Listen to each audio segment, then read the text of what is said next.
میں اسلام کی خدمت کروں، مسلمانوں کی خدمت کروں، اور اگر تعلیم کے ذریعے میں لوگوں کو اتنا اجاگر کر دیتا ہوں کہ وہ اپنے آپ کو سمجھ لیتے ہیں، اور انہیں ابھی دیکھیے نا چھوٹے چھوٹے واقعات ہوتے ہیں، جب عید کا معاملہ آتا ہے، ایک صرف چاند کا مسئلہ آتا ہے تو کئی عیدیں منائی جاتی ہیں، ایک کہتا ہے تو وہ جو ایگو کا کلیش ہے سر، وہ کیوں؟ ہماری ابھی تک ایک تنظیم ایسی نہیں بن سکی کہ جو چاند کو بیٹھ کر فیصلہ کرے کہ یہ آج چاند ہوا یا نہیں ہوا، اور لوگ بھی بٹ کے رہ گئے ہیں۔ تو ایسے بہت سارے مسائل ہیں جس میں ہم ٹوٹ کے بالکل الگ ہو گئے ہیں۔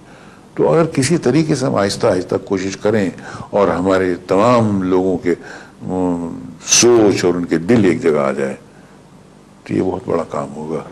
میرا خیال ہے اس وقت کی ضرورت، سب سے بڑی ضرورت یہی ہے۔ ایک آخری سوال اور لے لیتے ہیں، لیکن اس سوال کے اندر بھی دو سوال ہیں۔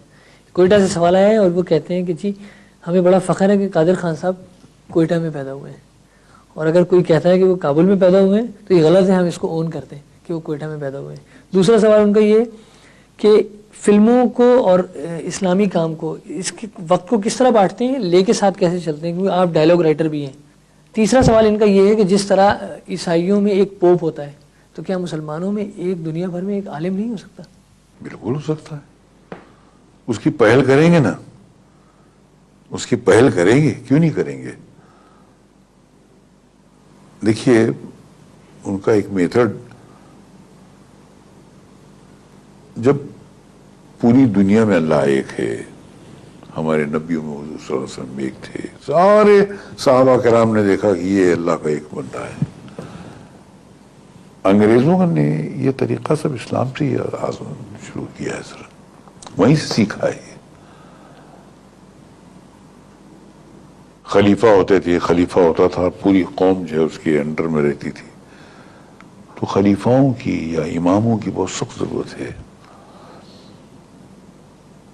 اب جہاں تک کہ عالم کا تعلق ہے، تمام علماء ایک پلیٹ فارم پہ بیٹھے، ان کا کام ہی ہے خود تو پوری قوم کو ایک پلیٹ فارم پر لے کر آنا، اس سے پہلے ان کا خود کا بھی پلیٹ فارم پہ ہونا بہت ضروری ہے سر۔ تو اگر ہر شہر سے ہم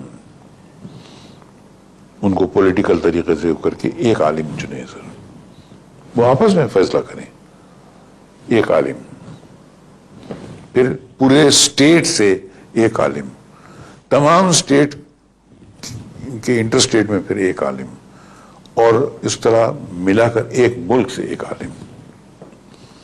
تو دنیا میں جتنے بھی ممالک ہیں وہاں سے ایک ایک عالم، اور وہ چن کر انٹرنیشنلی ایک عالم چنے، وہ ہمارا پوپ ہوگا، وہ ہمارا فیصلہ کرنے والا ہوگا، وہ ہمارے فتاوی جو ہے وہ۔ تو کسی نے کوئی مسئلہ پوچھا سر، ہر آدمی راہ چلتے مسائل پر، وہ ایک تو مسلمانوں کو مسائل پوچھنے کی بہت عادت ہو گئی ہے، اور ایک ہی مسئلہ پوچھتے ہیں کہ 3 بار میں نے طلاق بول دیا تو کیا میری بیوی کو طلاق ہو گئی؟ اس کے علاوہ کوئی ٹاپک ہی نہیں ہے سر۔ تو پہلے تو یہ ٹاپک کو بالکل شیل میں ڈال دیں سر،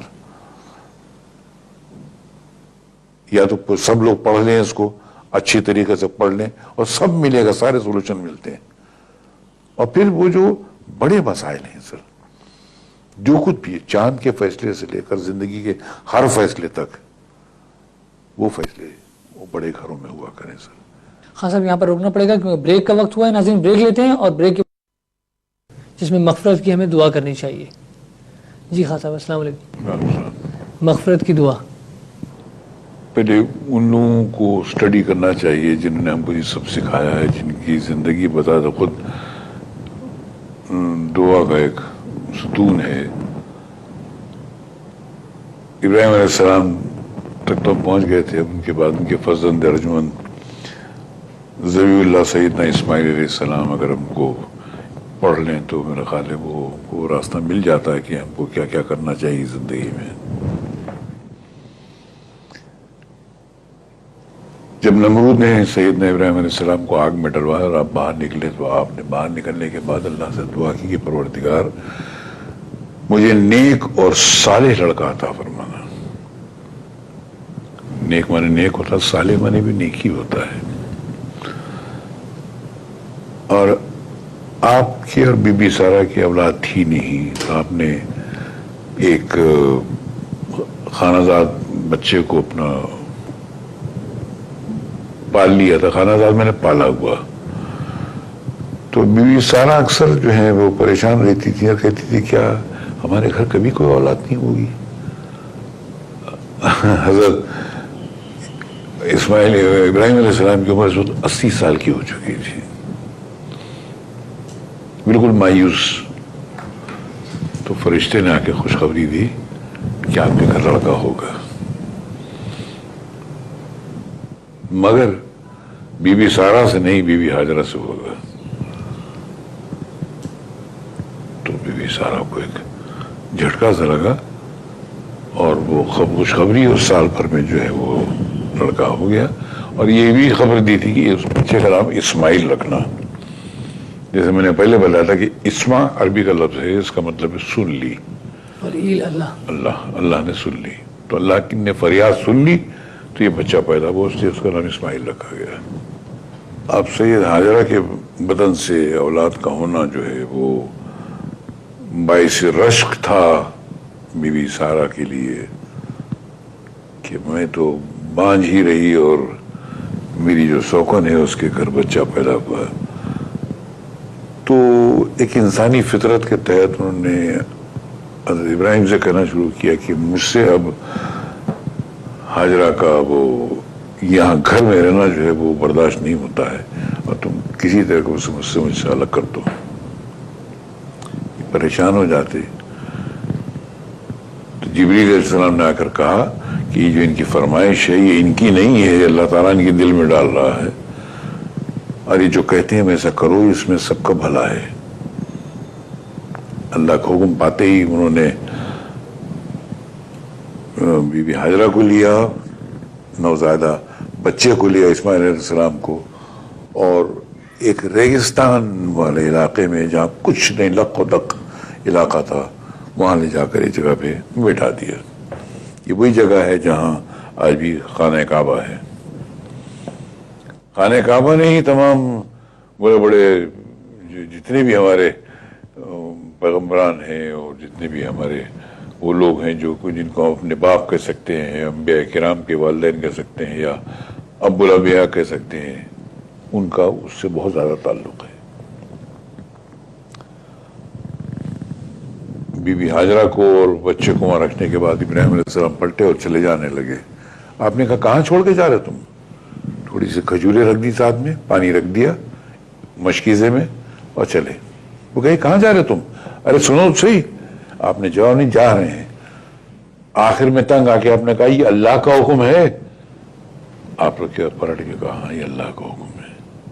تو کہا جائیے، اگر یہ اللہ کا حکم ہے تو پھر وہ ہم لوگوں کو ضائع نہیں کرے گا، وہ ہماری زندگیوں کو برباد نہیں کرے گا. جاؤ. اس کے بعد آپ وہ کھجور کھاتی رہی، پانی پیتے رہی، اور دودھ آتا تھا تو بچے کو پلاتی رہی. لیکن وہ تھوڑی سی وقت کی غذا تھی، وہ 1 2 3 4 دن کی.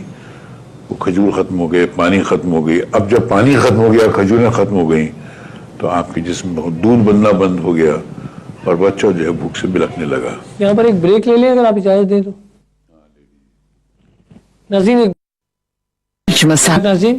جی ہاں صاحب. تو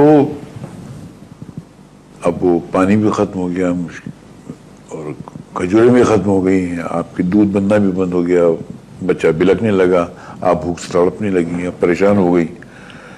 اب بچے کا رونا جو آپ سے برداشت نہیں ہو رہا تو آپ جا کے تھوڑی فاصلے پہ جا کے بیٹھ گئی. مجھے سمجھ میں نہیں آتا کیا کریں. پھر سامنے ایک پہاڑی تھی جس کا نام صفا ہے، تیزی سے اس پہ گئیں، اوپر چڑھ کے دیکھا کہ دور کہیں پانی نظر آ جائے. کچھ نظر نہیں آیا.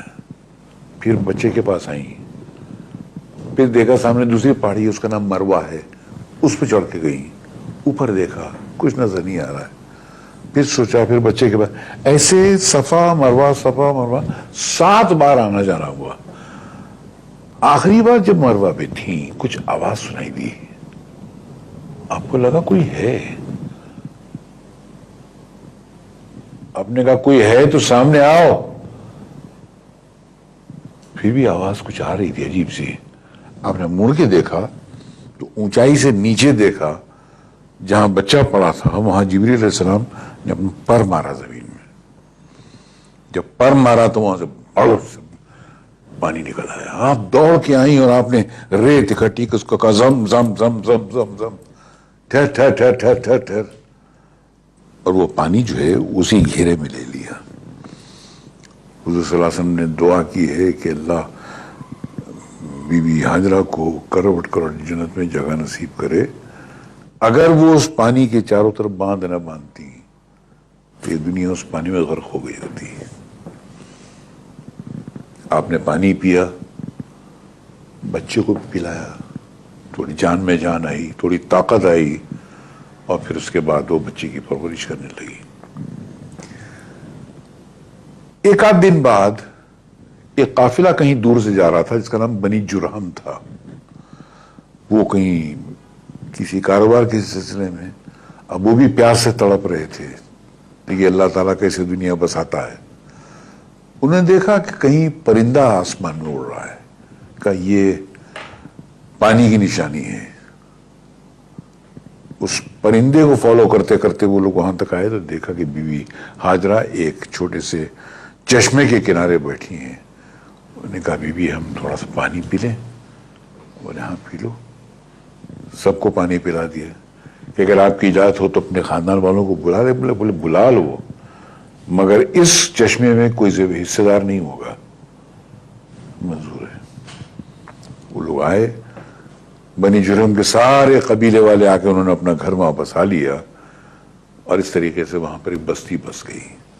یہ تنہائی میں زندگی شروع کی تھی, اللہ نے وہاں بستی بسا دی.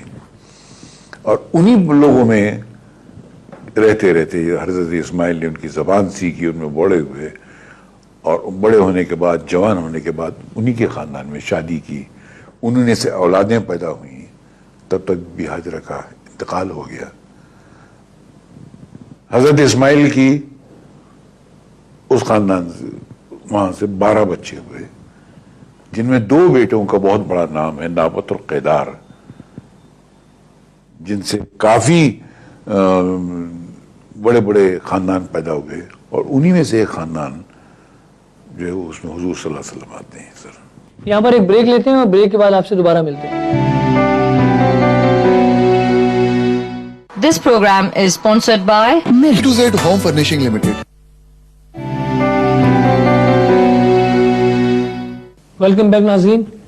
اچھا خان صاحب, حضرت اسماعیل علیہ السلام کا آپ ذکر کر رہے تھے, تو یہی وہ جگہ ہے جہاں زمزم. جی, میں ایک سوال آپ نے مجھ سے نہیں پوچھا کہ یہ جو صفا اور مروہ کے بیچ میں دوڑنا ہے یہ آج بھی کیا جاتا ہے. اللہ تعالیٰ کو بی بی ہاجرہ کی وہ جو ادا تھی وہ اتنی پسند آئی کہ اس کو قیامت تک جو ہے وہ حاجیوں کے لیے فرض کر دیا. تو سعی جس کو کہتے ہیں, سعی بین صفا و مروہ, یہ وہی ہے جو دوڑ کے لوگ جاتے ہیں, وہ ان کی دوڑ کو دہراتے ہیں تا قیامت. اس کے بغیر حج مکمل نہیں ہوتا. اس پہ آپ دوڑیں کبھی؟ آپ دوڑائیں گے تو دوڑوں گا انشاءاللہ. خیر, حضرت ابراہیم علیہ السلام کی زندگی میں 3 بہت اہم واقعے سخت امتحان کے گزرے. ایک جو نمرود نے آپ کو آگ میں ڈالا, دوسرے بی بی سارا کے کہنے پر آپ نے دودھ پیتے بچے کو اور بی بی ہاجرہ کو لے جا کے ریگستان میں چھوڑا, اور تیسرا امتحان اب اللہ تعالی لیتا ہے. 3 رات مسلسل آپ کو خواب آیا اور اس میں اللہ تعالیٰ کی فرمائش آئی کہ ابراہیم اپنے بیٹے کو ہماری راہ میں قربان کر. ایک رات آیا, آپ نے صبح اس کی تعبیر سوچتے سوچتے دن گزر گیا, پھر دوسری رات بھی آیا, پھر تیسری رات بھی خواب دیکھا. تو پیغمبروں کو ایسا ہوتا ہے کہ نبیوں کا کہ کوئی اللہ کی طرف سے حکم آتا تو فوراً بجا لاتے ہیں, مگر وہ ایک چھوٹے بیٹے کے ساتھ تعلق رکھتا تھا وہ امتحان. اب وہ بیٹے سے کیسے کہا جائے؟ آپ نے کہا کہ اسماعیل بیٹا, میں ایک بڑی کشمکش میں امتحان میں مبتلا ہوں، اللہ تعالیٰ نے مجھ سے یہ کہا ہے کہ میں تمہاری قربانی دوں، تو میں اللہ کی راہ میں قربان کروں، ذبح کروں، تو میں کیا کروں؟ آپ نے سر جھکایا، وہ بھی نبی ہیں، معمولی شخصیت نہیں ہے، تو جن کو اللہ تعالیٰ نبی اور پیغمبر اور رسول بناتا ہے ان میں پہلے سے وہ ادا پیدا کر دیتا ہے۔ آپ نے سر جھکا کے کہا کہ آپ اپنا فرض نبھائیے اور آپ مجھے صبر کرنے والوں میں پائیں گے۔ ممکن ہے کسی عام بچے کے منہ سے ایسا جواب نکلنا؟ یہ الفاظ قرآن میں موجود ہیں؟ جی بالکل۔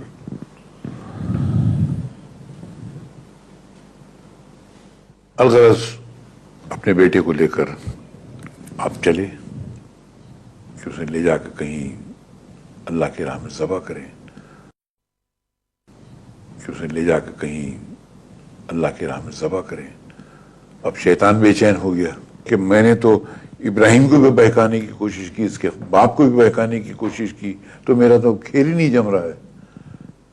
سیدھے جا کے بی بی ہاجرہ سے کہا کہ تیرا شوہر تیرے بیٹے کو اللہ کی راہ میں قربان کرنے جا رہا ہے، ذبح کرنے جا رہا ہے۔ انہوں نے کہا اس سے بڑی خوش قسمتی کی بات کیا ہو سکتی ہے، میرا بیٹا اللہ کی راہ میں قربان ہو۔ مایوس لوٹ گیا وہاں سے کہ یہ تو پھر رانگ نمبر ہے۔ راہ چلتے ہوئے حضرت ابراہیم کو روکا کہ تم اپنے بیٹے کو قربان کرو گے، یہ چھوٹے سے چاند جیسے بچے کو؟ تم میں اور آدم علیہ السلام کے بیٹے قابیل میں کیا فرق ہوگا؟ قابیل و حابیل میں؟ قابیل نے قتل کر دیا تھا اپنے بھائی کو، قابیل نے ایک عورت کے لیے کیا تھا، میں اللہ کی مرضی کے لیے کر رہا ہوں۔ کنکر مارا اس کو، بھاگ گیا وہ۔ پھر اس کے بعد دوبارہ آیا، پھر بہکانے کی کوشش کی، پھر آپ نے کنکری ماری، پھر بھاگ گیا۔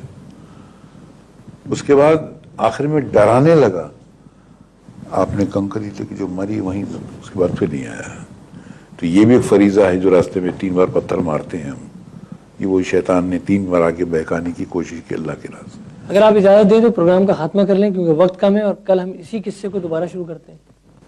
ٹھیک ناظرین، یہاں پر پروگرام کا اختتام کرتے ہیں۔ اگر آپ ہمیں کال کرنا چاہتے ہیں تو 0900-222225 پر کال ریکارڈ کرائیے اور ای میل کیجیے kk@aaj.tv پر۔ ہم کوشش کریں گے کہ آپ اور ہمارے ساتھ تشریف رکھتے ہیں قادر خان جو ہندوستان سے تشریف لائے ہیں، اور ہم ذکر کر رہے ہیں انبیاء کرام کا۔ جی خان صاحب۔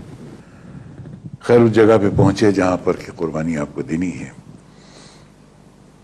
حضرت اسماعیل نے کہا آپ مجھے کس کے باندھ دیجئے اور میرا منہ نیچے کر دیجئے، جیسے نہیں کہ فرط محبت سے آپ کہیں مجبور ہو جائیں اور اپنی میری آنکھوں پہ پٹی باندھ دیجئے تاکہ ایک دوسرے کی صورت نظر نہ آئے۔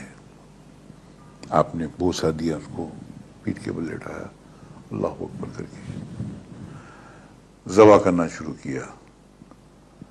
مفسرین کا بیان ہے کہ اللہ تعالیٰ نے تب تک ایک پیتل کا ٹکڑا آپ کو یہاں رکھ دیا، لاکھ کوشش کی لیکن وہ کہاں چل، اور آخر میں آواز آئی کہ بس ابراہیم، ہم نے جو چاہا تھا وہ قربانی ہمیں مل گئی، تیری قربانی پوری ہوئی، تو کامیاب ہو گیا امتحان میں۔ آنکھ کھول کے دیکھا تو جبریل کھڑے تھے، جنت سے ایک مینڈا لائے ہوئے، بولے یہ قربان کرو۔ اس مینڈے کی قربانی جو ہے وہ ابراہیم کی قربانی کی طرح مانی جائے گی۔ آپ نے اس کو ذبح کیا اللہ کے نام پر اور آپ کی قربانی قبول ہوئی، اور اسی کی وجہ سے حضرت اسماعیل کو ذبیح اللہ، اللہ کی راہ میں قربانی دینے والا کہا جانے لگا۔ یہ ایسا امتحان تھا جو شاید ہی کسی پیغمبر کی زندگی میں آیا ہو، اسی لیے آپ کا مقام بہت اونچا ہے، اسی لیے اس خاندان سے حضور صلی اللہ علیہ وسلم کو اللہ تعالیٰ نے پیدا کیا۔ اور یہی قربانی ہر سال حاجی ذی الحجہ کی 10 تاریخ کو کر کے اس پرانی بات کو، اس پرانی روایت کو برقرار رکھتے ہیں۔ تو دیکھیے حج کی کتنی باتیں ہیں جو حضرت ابراہیم علیہ السلام سے تعلق رکھتی ہیں۔ اس پورے واقعے میں حج کی بہت سارے بلکہ باتیں ہیں۔ خانہ کعبہ کا بنانا وہ آپ کے اس میں حصے میں آتا ہے، اس کے بعد ایک واقعہ بھی اور آئے گا، اس کے علاوہ صفا مروہ کی صحیح، آب زمزم اور قربانی سب آپ کی ذمہ آتی ہے. اور کنکری مارنا. تقریباً بہت صحیح کہا آپ نے. ان تمام باتوں سے پہلے یا انہی کے بعد اللہ تعالیٰ نے حضرت ابراہیم سے کہا، جب حضرت ابراہیم نے بی بی ہاجرہ کو اور بچے اسماعیل کو وہاں چھوڑا تھا، اور جب پانی نکلا تھا وہاں زمزم، تو اسی وقت جبریل نے بی بی ہاجرہ کو یہ خوشخبری سنا دی تھی کہ اللہ تمہاری زندگیوں کو کبھی ضائع کرے گا ہی نہیں. اس بچے کے اور اس کے باپ کے مقدر میں اللہ کا گھر بنانا ہے. یہ اللہ کا گھر بنائیں گے اور ساری دنیا کے لوگ تا قیامت اس گھر کے اطراف گھوم گھوم کر اللہ کی عبادت کریں گے، یعنی خانہ کعبہ بنائیں گے. تو حضرت ابراہیم علیہ السلام کو ایک بار فرمان آیا کہ میرا گھر بناؤ. اس سے پہلے حضرت آدم علیہ السلام نے اور بی بی حوا نے بنایا تھا. اب باقاعدہ تعمیر نہیں ہوئی تھی وہ، لیکن وہ طوفان نوح میں برباد ہو گیا. برباد ہو گیا تھا، اور وہ باقاعدہ اس کی تعمیر بھی نہیں ہوئی تھی. اور پھر وہ حجر اسود جو وہ پہاڑی میں رکھ دیا گیا تھا. آپ سے کہا گیا تو باپ بیٹوں نے جو ہے وہ پتھر ڈھو ڈھو کے لائے اور اس کے باقاعدہ اس کی جو ہے وہ پتھر سے تعمیر کر کے ایک مکان بنایا، کیوبیکل ٹائپ کا، جس کی لینتھ بریڈتھ اور ہائٹ آلموسٹ سیم ہوتی ہے، اس کو کیوب کہتے ہیں، اس ٹائپ کا. اور جب دیواریں بناتے بناتے اب ایک مقام تک جہاں کافی ہائٹ بھی ہے، آپ ہی لمبے بھی تھے ابراہیم علیہ السلام، تو جہاں تک ہاتھ جاتا تھا وہاں تک تو رکھ رہے تھے. پھر اس کے بعد دیوار اونچی ہونے لگی تو آپ ایک پتھر پہ کھڑے ہو کے کام کرنے لگے. آپ کو پتہ بھی نہیں تھا وہ پتھر خود بخود ہوا میں اٹھتا جا رہا تھا اور آپ کام کرتے جا رہے تھے. بیوی حضرت اسماعیل جو پتھر دیتے جاتے آپ لگاتے جا رہے تھے، اور آپ نے پورا خانہ کعبہ جو ہے مکمل کر دیا. اور اس کے بعد جبریل نے جو ہے وہ پہاڑ میں رکھا ہوا حجر اسود نکال کے دیا، آپ نے اس میں نصب کر دیا. وہ پتھر جس پہ آپ کھڑے ہوئے تھے اور پوری خانہ کعبہ کو مکمل کیا، وہ پتھر اس پہ آپ کے پیروں کے نشان ہیں، وہ ابھی بھی رکھا ہوا ہے حرم شریف میں. طواف کے بعد اس کے پاس جا کر 2 رکعت نماز پڑھنا جو ہے وہ ضروری ہے، ورنہ حج مکمل نہیں ہوتا ہے. تو دیکھیے کتنے واقعات حضرت ابراہیم سے تعلق رکھتے ہیں. یہاں پر ایک بریک لیتے ہیں اور بریک کے بعد آپ سے دوبارہ ملتے ہیں. ایسے کہا جاتا ہے کہ اللہ کا یہ جو گھر ہے 10 مرتبہ نئے سرے سے بنایا گیا. پہلا فرشتوں نے بنایا دنیا بننے سے پہلے، پھر آدم علیہ السلام نے، اس کے بعد شیس علیہ السلام نے، پھر حضرت ابراہیم علیہ السلام نے، 5ویں بار قوم عمالقہ نے، 6ٹھی بار قبیلہ جرہم نے جو کہ آ کے وہاں ٹھہرے تھے، اس کے بعد قصے حضور کے پردادا نے، مطلب حضرت اسماعیل کی خاندان سے، اس کے بعد قریش نے، 9ویں بار عبداللہ بن زبیر نے، اور 10ویں بار حجاج بن یوسف نے.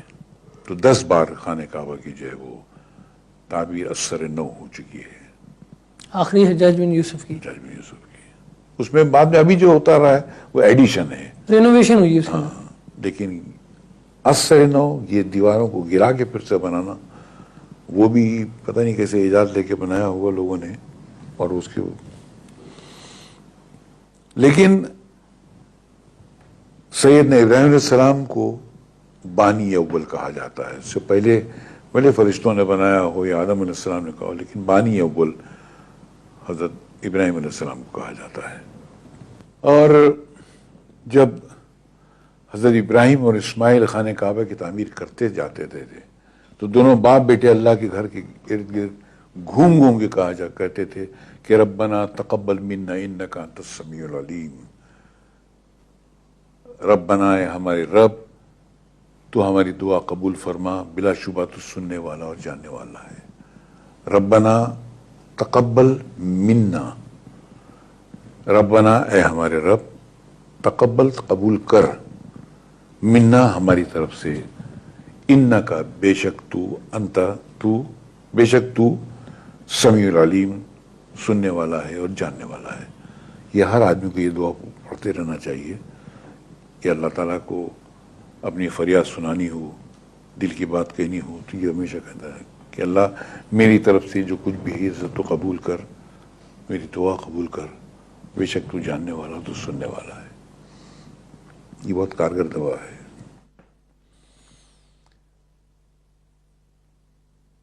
آپ کی عمر قریب 175 یا 200 سال کی ہوئی، ابراہیم علیہ السلام کی۔ جی، اور آپ کے فوت ہونے کے بعد آپ کے دونوں صاحبزادے اسماعیل علیہ السلام اور اسحاق علیہ السلام نے آپ دونوں کو مدینۃ الخلیل میں سپرد خاک کیا۔ مدینۃ الخلیل یہ فلسطین کی طرف ایک شہر ہے جو آپ نے بسایا۔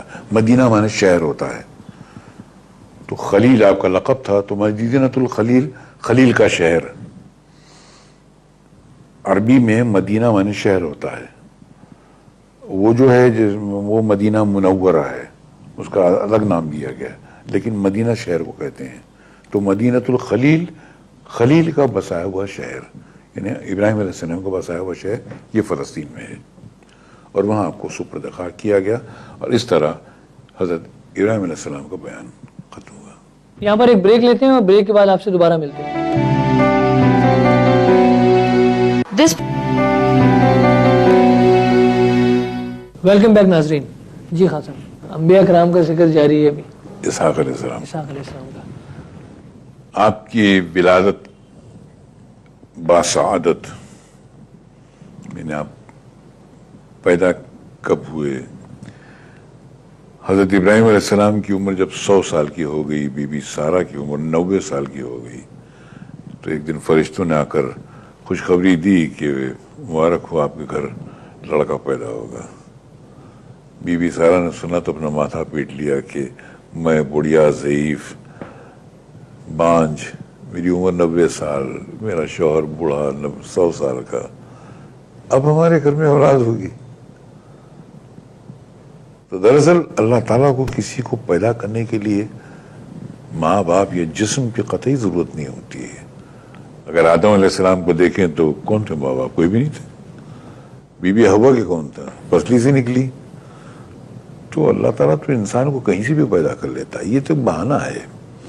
ایک دنیا کے اندر ایک پروسیس ڈال دیا ہے کہ ماں اور باپ ہوتے ہیں تو اولاد پیدا ہوتی ہے۔ حضرت اسحاق علیہ السلام اپنے بڑے بھائی اسماعیل علیہ السلام کے 13 سال بعد پیدا ہوئے، اور آپ کی اولادوں میں اسحاق علیہ السلام کے 2 بیٹے ہوئے، ایک عیسو، عین یہ سواد واو عیسو، اور یعقوب علیہ السلام۔ تو دراصل بنی اسرائیل جو ہے وہ حضرت اسحاق علیہ السلام کی اولادوں کو کہا جاتا ہے۔ اسرائیل جو ہے وہ یعقوب علیہ السلام کا لقب تھا۔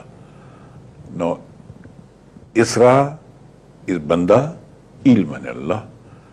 تو یہ وہ سلسلہ ہے جس سے انبیاء کرام آئے بنی اسرائیل میں حضرت عیسیٰ علیہ السلام تک۔ جی، اور جیسے میں نے پہلے بتایا کہ لفظ اسرا کا مطلب ہے بندہ، اور ایل کا مطلب اللہ، اللہ کا بندہ ہے، جس کو عربی میں عبداللہ کہتے ہیں۔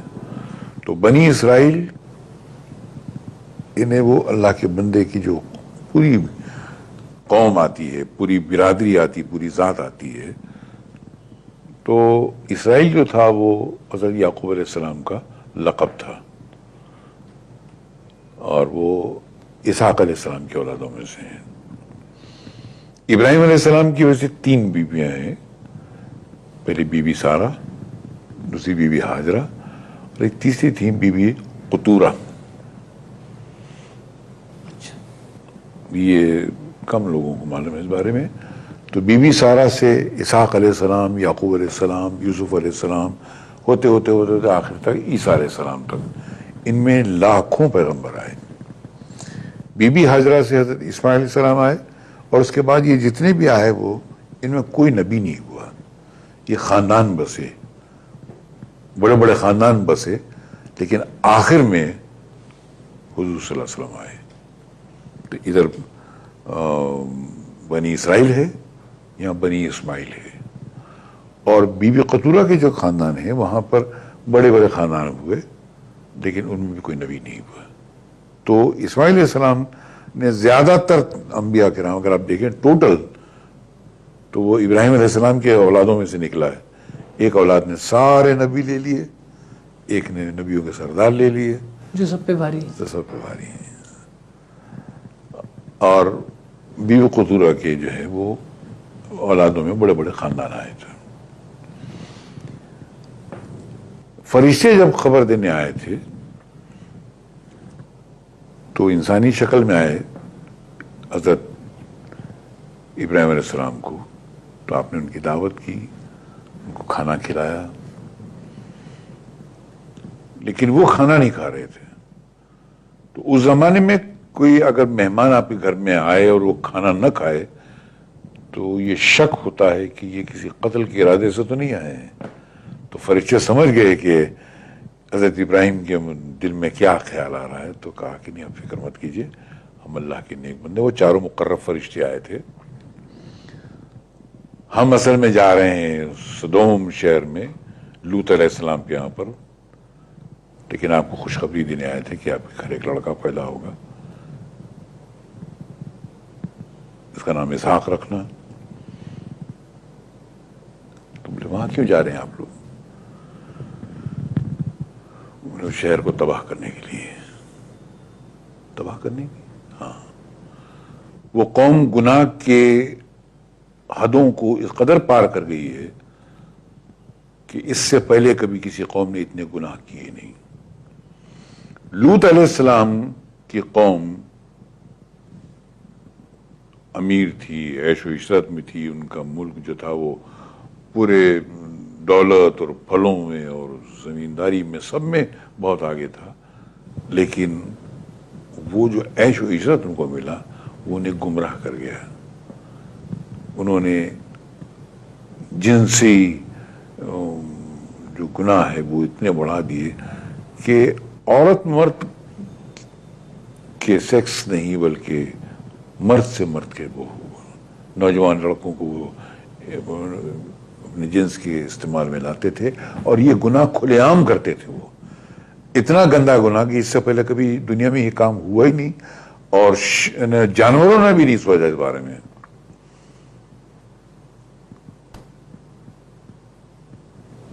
آپ وہاں لوگوں کو تبلیغ کر کر کے اس گناہ سے منع کر کر کے تنگ آ گئے، مگر وہ قوم مارنے پہ تلی ہوئی تھی آپ کی.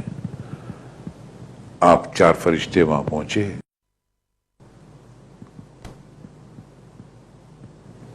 آپ وہاں لوگوں کو تبلیغ کر کر کے اس گناہ سے منع کر کر کے تنگ آ گئے، مگر وہ قوم مارنے پہ تلی ہوئی تھی آپ کی. آپ 4 فرشتے وہاں پہنچے، جوان لڑکے بن کے پہنچے. تو پورے شہر میں کوہرام مچ گیا کہ لوط کے گھر میں تو جوان 4 لڑکیاں ہیں. پوری قوم گھر پہ آ گئی کہ لڑکیاں ہمارے حوالے کرو. آپ نے کہا شرم کرو، میرے مہمان ہیں. ارے بھائی اگر تم کا تو شادیاں کر لو، میری بیٹی ہے اس سے شادی کر لو، مگر یہ کیا ہے؟ فرشتوں نے کہا فکر مت کیجیے، ان کا علاج ہمارے پاس ہے. آپ اپنے جتنے بھی نیک بندے ان کو یہاں سے لے کے نکل جائیے. سب وہاں سے نکل گئے اور رات کو فرشتوں نے شہر کو ایسے اٹھا لیا اوپر. کہتے ہیں شہر کو اتنا اوپر اٹھا لیا کہ آسمان میں وہاں کے انسانوں کی آوازیں تک سنائی دے رہی تھی. پہلے آسمان میں اتنے اوپر اٹھا لیا. اگر آپ اجازت دیں تو پروگرام کا خاتمہ کر لیں کیونکہ وقت کم ہے، اور کل ہم اسی قصے کو دوبارہ شروع کرتے ہیں. ٹھیک ناظرین، یہاں پر پروگرام کا اختتام کرتے ہیں. اگر آپ ہمیں کال کرنا چاہتے ہیں تو 0900-222225 پر کال ریکارڈ کرائیے اور ای میل کیجیے kk@aaj.tv پر. ہم کوشش کریں گے کہ آپ کے سوالات کو اس پروگرام میں شامل کریں. راشد محمود کو اجازت دیجیے. اللہ نگہبان.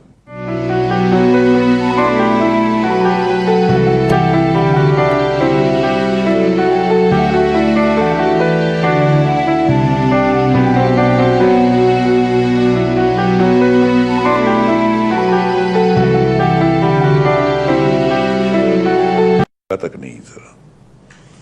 اور شہر کو اتنی اونچائیوں پہ لے گئے کہ آسمان میں انسانوں کی آوازیں سنائی دے رہی تھی, جانوروں کی آوازیں سنا رہی تھی, اور وہاں لے جا کے شہر کو پلٹ دیا اور شہر نیست و نابود ہو گیا. اس سے بڑا عذاب کسی شہر پہ نہیں آیا اب تک.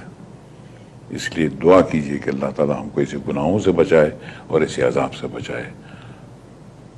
اور انبیاء کرام کی جو تاریخ ہے اس میں بھی یہ سب سے بڑا عذاب تھا. دیکھ لیجیے اب تک جتنے میں نے سنا ہے اس میں کوئی تھا اس سے بڑا. ایک شہر پورا اٹھا کے پلٹ دیا سر. طوفان نو آیا, طوفان آیا سر, پورا شہر, لیکن یہ تو پورا شہر اٹھا دیا اور پلٹ دیا اس کو, اوندھا کر دیا بالکل اس کو. اور اس طرح یہاں پر لوط علیہ السلام کا بیان ختم ہوتا ہے. خان صاحب, حضرت لوط علیہ السلام کی کہانی یہاں پر ختم ہوتی ہے, لیکن میں ای میل سے کچھ سوالات آپ کو دے دوں اگر. پوچھیے. عربک لرننگ, یہ ایک صاحب نے سوال کیا ہے عثمان لاہور سے, کہ عربک لرننگ کیسے کی جائے, کہاں کی جائے, اور کتنے عرصے میں عربی کا کورس کیا جا سکتا ہے. جہاں تک کہ عرصے کا تعلق ہے وہ تو اپنے شوق پر ہے. آپ چاہیں تو اسے 6 مہینے میں کر سکتے ہیں, 6 مہینے سے کم نہیں ہوگا. اس کے بعد پھر آپ کی وہ پریکٹس پر ہے. آپ چاہیں تو اس کی پریکٹس کرتے جائیں تو سال بھر میں آپ بالکل ایکسپرٹ ہیں. 6 مہینے میں آپ بولنے لگ جائیں گے اور قرآنی عربی بولنے لگ جائیں گے. آپ قرآنی عربی سمجھنے لگ جائیں گے. گرامر آپ کے پلے پڑ جائے گی اور آپ گرامر کو بآسانی دوسروں کو پڑھانے کے لائق بن جائیں گے. آپ کا تلفظ اچھا ہو جائے گا اور آپ کی آواز بھی اچھی ہو جائے گی. بہت کم لوگ اس چیز سے واقف ہیں کہ عربی میں ایک کورس ہے جس سے کہ جس کا لوگوں نے استعمال نہیں کیا, جو ٹیچرز کے اور ایکٹرز کے اور سٹیج ایکٹرز کے اور مقرروں کے اور لیڈروں کے کام آ سکتا ہے. وہ کیا ہے؟ اس کورس کا نام عربی میں تو تجوید ہے, مگر اسے ہم انگلش میں آڈیشن کہتے ہیں. آپ بھی اپنے چینل میں جب کسی کو کسی کام کے لیے یا کسی رول کے لیے لیتے ہیں تو اس کی آڈیشن کرتے ہیں. ہالی ووڈ میں بھی آڈیشن کرتے ہیں ایکٹروں کی, اور اس کے بعد ان کو رول دیا جاتا ہے. تو آڈیشن کا میتھڈ جو ہے, لفظ کا تلفظ اور ادائیگی, صحیح تلفظ, منہ اور ہونٹوں کا صحیح ساتھ میں ہلنا, اور چہرے پہ کریکٹ ایکسپریشن آنا, آئی بروز کا صحیح ہلنا, اور ہاتھوں کا اس ایکسپریشن ورڈز کے ساتھ سنک کرنا, یہ جو ہے آڈیشن میں آتا ہے. لیکن آڈیشن میں انگریزی میں اتنا سمارٹ نہیں ہے جتنا عربی میں ہے. مثال کے طور پہ, اب مثال کے طور پر یہ ہے کہ دنیا میں جو آواز پیدا ہوتی ہے وہ کیسے پیدا ہوتی ہے؟ لہریں پیدا ہوتی ہیں آواز کی, جس کو ساؤنڈ ویوز کہتے ہیں. آپ اگر ستار بجاتے ہیں, ایک تار کو ٹچ کرتے ہیں تو وہ اس میں سے ساؤنڈ ویوز نکلتی ہیں, اور آپ اس کی باڈی کو جب ٹچ کرتے ہیں تو جہاں ٹچ کرتے ہیں وہ ویو جو ہے اتنی چھوٹی ہو جاتی ہے. آپ ہاتھ آگے پیچھے کرتے جاتے ہیں اور آواز جو ہے وہ گھٹتی بڑھتی جاتی ہے, اور الگ الگ سر پیدا ہوتے ہیں. الگ الگ سروں کو ملانے کا ہی نام جو ہے وہ سنگیت ہے, یہ موسیقی ہے. جیسے الفاظ کو ملانا, اس سے الفاظ کو ملانے سے لفظ بنتا ہے, اور لفظوں کو ترتیب میں لکھنے کا مطلب جملہ ہوتا ہے, اور جملے کو ملا دو تو پیراگراف بنتا ہے, اور پیراگراف سے پورا سبجیکٹ بنتا ہے. اسی طرح سروں ویوز کو الگ الگ صحیح ترتیب سے ملانے سے ایک سر, ایک ساز بنتا ہے, ایک میوزیکل آئٹم بنتا ہے, اور اس میوزیکل آئٹمس کو ترتیب ملانے سے جو ہے وہ آپ میوزک بناتے ہیں. یہاں پر ایک بریک لیتے ہیں اور بریک کے بعد آپ سے دوبارہ ملتے ہیں. This program ویلکم بیک ناظرین. جی ہاں صاحب.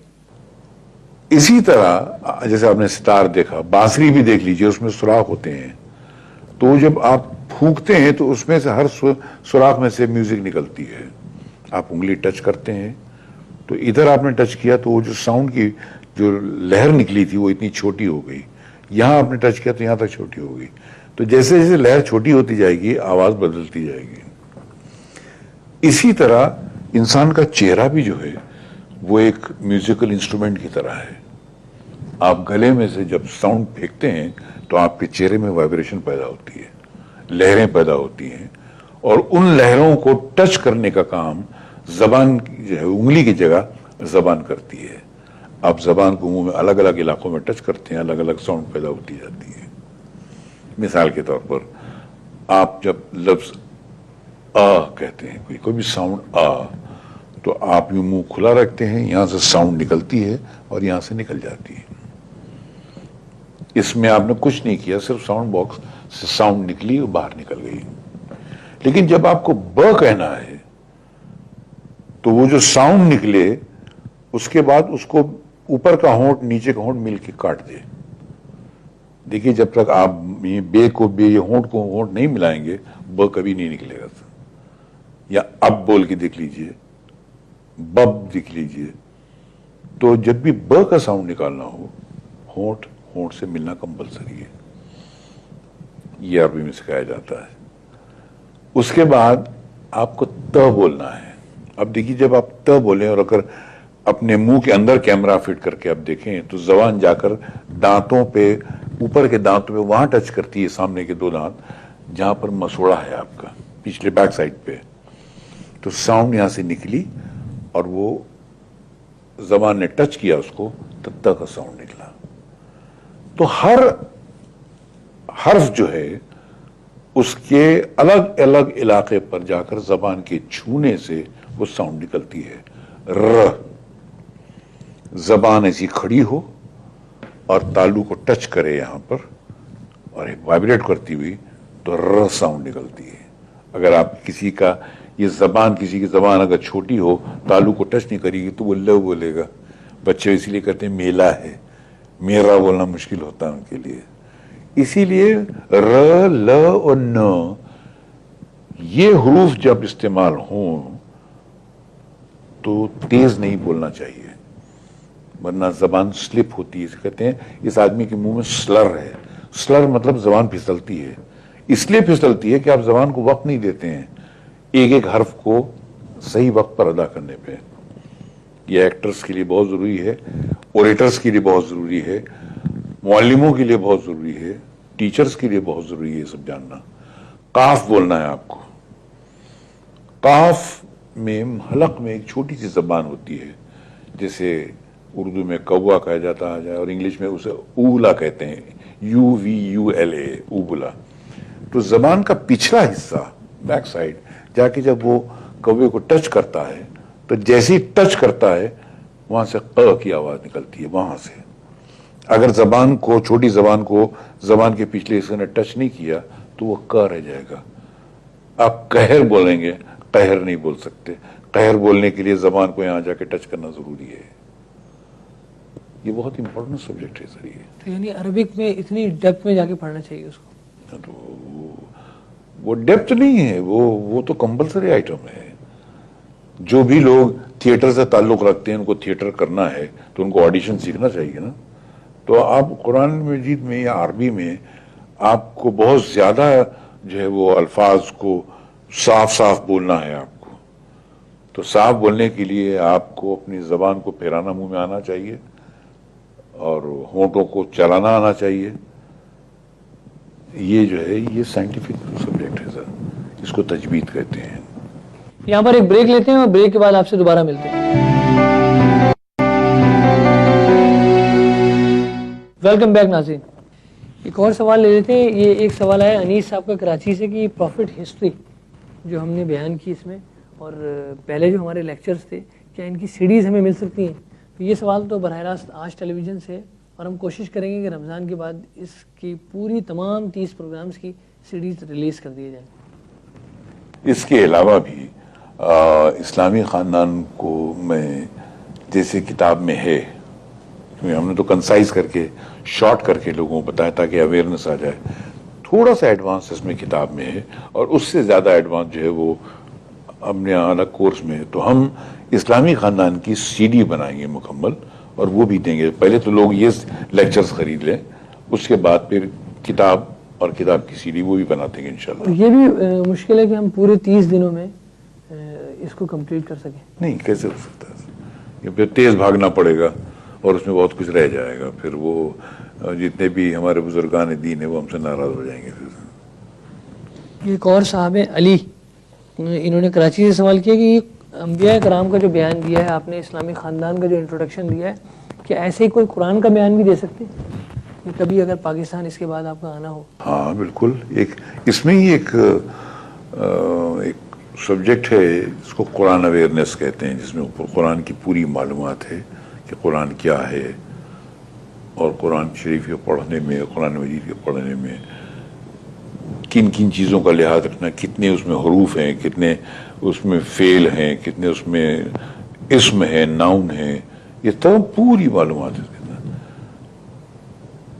وہ مد کہاں بنتا ہے یہ وہ تجوید میں ہی آئے گا سر، اس لیے اس کے لیے تجوید کا پڑھنا بہت ضروری ہے سر. اگر اجازت دیں تو پروگرام کا اختتام کیا جائے، کیونکہ لوگوں کو افطار بھی کرنی ہے، افطار کا وقت ہو گیا ہے، اور ہمارے لیے بھی دعا کر لیں. ناظرین یہاں پر پروگرام کا اختتام کرتے ہیں. اگر آپ ہمیں کال کرنا چاہتے ہیں تو 0900-222225 پر کال ریکارڈ کرائیے اور ای میل کیجیے kk@aaj.tv پر. ہم کوشش کریں گے کہ آپ کے سوالات کو اس پروگرام میں شامل کریں. راشد محمود کو اجازت دیجیے، اللہ نگہبان. ذکر ہو رہا ہے انبیاء کا، تو آج دیکھتے ہیں کون سے نبی کی کہانی ہمیں وہ سناتے ہیں. السلام علیکم. ہم نے ایک طویل سلسلہ جو ہے وہ نبیوں کی کہانی پہ صرف کیا ہے، اور کافی خاصے تو ہو چکے ہیں اس عرصے میں. آج کون سے نبی کا ذکر ہوگا؟ دو کا ہے، حضرت یعقوب علیہ السلام اور یوسف علیہ السلام کا ملا جلا تذکرہ ہے. یعقوب علیہ السلام ابراہیم علیہ السلام کے پوتے تھے، کیونکہ اسحاق علیہ السلام کے فرزند تھے. آپ کی 12 اولادیں تھیں، یعنی یعقوب علیہ السلام کے 12 بیٹے تھے، اور 2 بیٹے جو تھے وہ سگے بھائی تھے، یوسف علیہ السلام اور بنیامین، کیونکہ یہ ایک ہی زوجہ کی اولادیں تھیں. آپ حضرت یوسف علیہ السلام کو بہت چاہتے تھے، حضرت یعقوب علیہ السلام. تو باقی کے جو 10 بھائی تھے وہ آپ سے بہت رشک ہوتا تھا، ان کو جلن تھی دل میں محسوس کرتے تھے، اور وہ کوشش کرتے تھے کسی طریقے سے یوسف علیہ السلام کو باپ سے جدا کر دیں. یوسف علیہ السلام نے بچپنے میں اپنے والد کو ایک خواب سنایا کہ ابا جان میں نے خواب دیکھا کہ 11 ستارے، چاند اور سورج میرے آگے سر جھکائے ہوئے ہیں. اس کا کیا مطلب ہوتا ہے؟ میں نے کہا بیٹا یہ خواب تو نے مجھے تو سنا دی، اپنے بھائیوں کو مت سنانا ورنہ وہ تمہارے اور زیادہ دشمن ہو جائیں گے. بعد میں حضرت ابن عباس، یعنی حضرت عباس جو حضور کے چچا تھے، ان کے بیٹے نے اس خواب کی تعبیر یہ بتائی کہ ستارے جو تھے وہ بھائی تھے اور چاند و سورج جو تھے وہ والدین تھے. یعنی ایک وقت ایسا آئے گا آنے والے دنوں میں جب آپ کسی بڑے عہدے پہ پہنچ جائیں گے تو یہ بھائی آپ کے سامنے سرنگوں ہو جائیں گے اور تعظیم سجدہ کریں گے، ساتھ میں ماں بھی ہوگی اور باپ بھی ہوگا. یہ کسی آنے والے دنوں کی یہ خواب کی تعبیر بتائی انہوں نے. اب ادھر یہ بھائی اس فراق میں رہتے تھے کہ کسی طریقے سے بھائی کو اپنے باپ کی نظروں سے الگ کیا جائے یا باپ سے دور کر دیا جائے. تو روزانہ بہانہ کرتے تھے کہ اتنا چھوٹا سا بھائی ہے ہمارا، آپ اسے باہر کیوں نہیں جانے دیتے، اب اس کو ہمارے ساتھ کھیلنے کیوں نہیں دیتے. باپ کو شک تھا کہ نہیں بیٹا مجھے ڈر لگتا ہے کہ باہر کوئی جنگلی جانور یا بھیڑیا، بولے ہم کیا اپنے بھائی کی حفاظت نہیں کر سکتے. خیر کسی بھی طریقے سے والد کو منا لیا، اور منا کر حضرت یوسف علیہ السلام کو ساتھ میں باہر لے گئے اور اپنے پلان کے مطابق دور ایک کنواں جس میں مدتوں سے پانی نہیں تھا اس میں پھینک دیا. ایک ڈول میں بٹھا کے کنویں میں چھوڑ دیا. آپ گر جاتے اس سے پہلے اللہ تعالیٰ نے جو ہے آپ نبی بننے والے تھے تو جبریل علیہ السلام کو بھیجا کہ ان کو تھامو، آرام سے بٹھا دو اور کہو فکر مت کرنا، اللہ تمہارے ساتھ ہے۔ اچھا، اس سفر میں بنیامین بھی ساتھ تھے ان کے؟ نہیں، وہ تو چھوٹے بھائی تھے، وہ گھر میں ہی تھے۔ وہ یہ 10 جو تھے یہ بہت دشمن تھے ان کے۔ اب بعد میں جا کے جو ہے وہ بہانہ کیا، باپ کے سامنے وہ کرتا لے گئے، ان کا اس پہ خون لگا لیا کسی جانور کا کہ ابا یہ اس کو بھیڑیا کھا گیا۔ باپ سمجھ گئے کہ بیٹوں کی چال ہے، سمجھ گئے، نبی تھے وہ بھی۔ یعقوب علیہ السلام انہوں نے کہا کہ بیٹا بھیڑیا نہیں، کچھ لوگوں کی چال کھا گئی میرے بیٹے کو۔ اور کتنا چالاک بھیڑیا تھا کہ اس نے یوسف کو کھا تو لیا مگر اس کے دانتوں کے نشان کرتے پہ کہیں نہیں ہے، کیونکہ وہ کمبخت بھول گئے کہ اس کو پھاڑ بھی دینا چاہیے تھا ساتھ میں، وہ پھاڑنا بھول گئے، صرف خون لگا کے لے گئے تھے۔ یہاں پر ایک بریک لے لیں اگر آپ اجازت دیں تو۔ ناظرین، ایک بریک کے بعد آپ سے دوبارہ ملتے ہیں، ہمارے ساتھ رہیے۔ ویلکم بیک ناظرین، اور ذکر ہو رہا ہے حضرت یوسف علیہ السلام کا۔ اب ان بھائیوں میں ایک بھائی تھا جس کا نام یہودا تھا، وہ دوسرے بھائیوں سے ڈرتا تھا مگر وہ اس میں شامل نہیں ہونا چاہتا تھا، تو وہ چپ کے روزانہ کھانا اور پانی لے جا کر صبح اور شام کو بھائی کو لے جا کے دیا کرتا تھا جو کنویں میں اندر پڑا ہوا تھا، انہیں حضرت یوسف علیہ السلام کو۔ چند دنوں بعد ایک قافلہ وہاں سے گزرا، انہوں نے کنواں دیکھا، ان کو پانی کی ضرورت تھی، انہوں نے پانی نکالا، آپ نے ڈول پکڑ لی اور جب وہ ڈول باہر نکالا تو پانی کے بجائے حضرت یوسف علیہ السلام باہر نکل آئے۔ قبیلے والے نے دیکھا تو وہ تو حیران ہو گیا کہ اتنا خوبصورت بچہ، یہ تو اگر مصر میں جائیں گے ہم لوگ، مصر میں وہاں لے جا کے بیچیں گے تو یہ تو جواہرات کے بھاؤ بکے گا۔ اچھا، تھے بھی بہت خوبصورت؟ بہت خوبصورت، مطلب اتنا حسن اللہ تعالیٰ نے ان کو دیا تھا کہتے جوانی میں کہ دنیا کا 70% حسن آپ میں تھا، باقی 30% دنیا میں بانٹا گیا تھا۔ یہ قصص الانبیاء میں ہے۔ اب انہوں نے چھپا کے ساتھ میں رکھ لیا تاکہ قبیلے والوں کو پتہ نہ چلے صاحب نے، اور قافلہ چلا۔ ادھر یہودا آیا، اس نے دیکھا کہ تو یوسف تو نہیں ہے کنویں میں، وہ بھاگ کے گیا، اپنے بھائیوں سے کہا کہ یوسف تو گیا، وہ نہیں ہے کنویں میں۔ بھائی سب بھاگ کر آئے، ایک وہ قدموں کے نشان دیکھے، جا کے تلاش کیا، قافلے کو پکڑا اور جا کے کی تلاشی لی تو یوسف علیہ السلام کو انہوں نے لپیٹ کے رکھا ہوا تھا اندر۔ کہا یہ ہمارا غلام ہے، تم کہاں چرا کے لے جا رہے اس کو؟ بھائی نہیں کہا، غلام کہا۔ اس حد تک نفرت تھی ان کو؟ ہاں، یہ ہمارا غلام ہے، تم کہاں لے جا رہے اس کو؟ اور اگر تم ایسا کرو گے تو ہم تو سرکار میں اس کی خبر کر دیں گے اور تم سب کو قید ہو سکتی ہے۔ خیر آپس میں بارگین ہوئی، لے دے ہوئی، اور 20 درہم میں انہوں نے بیچ دیا ان کو، بھائیوں نے۔ ان کا مقصد بیچنا نہیں تھا، ان کا مقصد صرف اس کو باپ سے جدا کرنا تھا۔ 20 درہم بھیجا، وہ 2 درہم انہوں نے بانٹ لیے، باقی جو ہے وہ مطلب پیسے بانٹ لیے آپس میں۔ اور یہاں سے یوسف علیہ السلام جو ہے وہ مصر پہنچے۔ دربار میں جیسے ماؤ زمانے میں غلاموں کو بیچا جاتا تھا، آپ کو بھی بیچا گیا، بڑی بڑی بولیاں لگی۔ کسی نے کہا میں اس کے وزن کے برابر سونا دے دوں گا، کسی نے کہا میں ریشم دے دوں گا، دنیا بھر کی بولیاں لگی۔ اتنے میں وہاں سے عزیز مصر، جو مصر کا حکمران کا نائب تھا، فوتیفار نام تھا اس کا، وہ وہاں سے گزرا۔ اس نے دیکھا یہ تو بہت خوبصورت اور عالیشان گھرانے کا لڑکا ہے، اور اس میں تجلی نظر آئی۔ اس نے منہ بولی قیمت دے کر ان کو خرید دیا، گھر لے کر آیا۔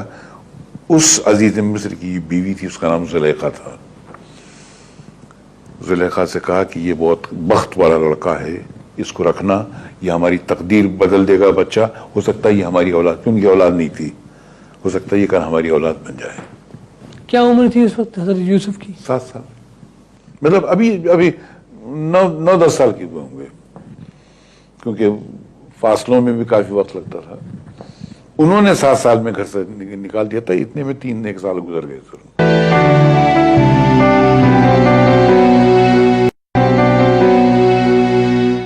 ویلکم بیک ناظرین، اور ذکر ہو رہا ہے حضرت یوسف علیہ السلام کا.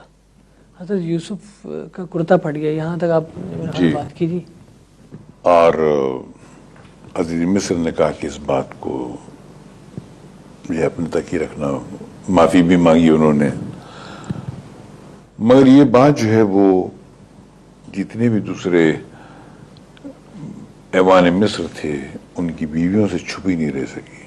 عورتوں میں بات تو بڑی جلدی پھیل جاتی ہے, اور شاہی خاندان کے تمام عورتوں میں چرچا ہونے لگا کہ عزیز مصر کی بیوی کس قدر بے حیا ہے کہ اپنے غلام پر فریفتہ ہو گئی ہے اور اس پر جال ڈال رہی تھی, اس کو اپنے دام میں پھانسنے کی کوشش کر رہی تھی. جب بہت زیادہ بدنامی ہونے لگی عورتوں میں تو زلیخا کے من میں آیا کہ ان عورتوں سے بدلہ لینا چاہیے.